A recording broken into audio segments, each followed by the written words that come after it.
I think you and I have actually talked about this whole like work-life balance concept before, way back in the day. But when I was in college, I had a rule that at 5 o'clock on Friday, I was done working until Monday morning. Not only am I done working, I don't want to talk about it. I didn't talk about any of my projects with any of my college friends. We just went out, had a good time.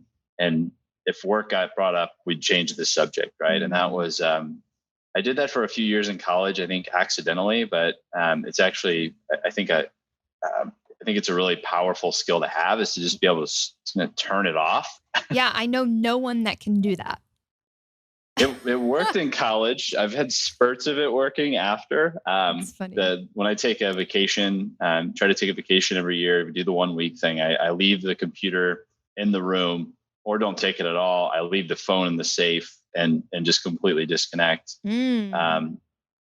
If anything, I'll slot like an hour coffee one day of the whole week where I check urgent emails and clean some things up. But it's like 1 hour. That's it. Computer put away. So I think having these boundaries, I do think it's really important. As much as I love what I do, you have to have a little bit of separation. And even with like my fiance, we've been fighting about this the last couple of months. But I want to have a rule that there's no cell phones in the bedroom. But we both always try our best to just there's certain times of the day or certain places in our lives, or days of the week or whatever, people you're around, whatever the trigger is, where there's just a rule, right? You can't, let's not work. Let's not talk about work. This is so interesting because it's like embarrassing, but I'm the one that always talks about work. So maybe I'm just projecting my shit on you, but it's like, I love what I do and I love work. And one of the conversations, and I was going to ask you your thoughts on this, like what you think is, why is it that you're able to set things aside? Like, other than having good habits, why are you able to? Because it's so much willpower. Like, we know the science, the research shows that the phones are addicting. So like, literally, how are you as a human being able to overpower the power of the machine? Do you know why? Do you have like the $1 million answer? It's a good question. I really don't know. I don't have a very addictive personality. Yeah. I've never been addicted or hooked on anything. So maybe it's biological. I don't know.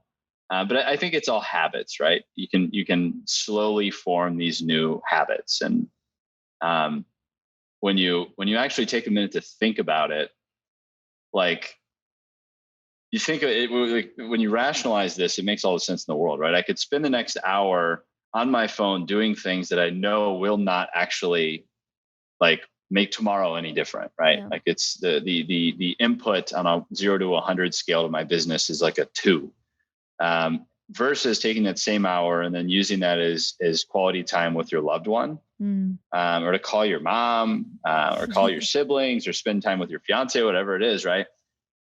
That hour is so much more on a 0 to 100 scale kind of impact. It's much higher than that hour worth of emails that can wait until tomorrow. Like, I've never lost a deal or because I didn't do those few emails at 9 o'clock before bed. Right. So I think kind of rationalizing why what I'm doing is really dumb. Step one. And then step two, kind of slowly forming habits to break them.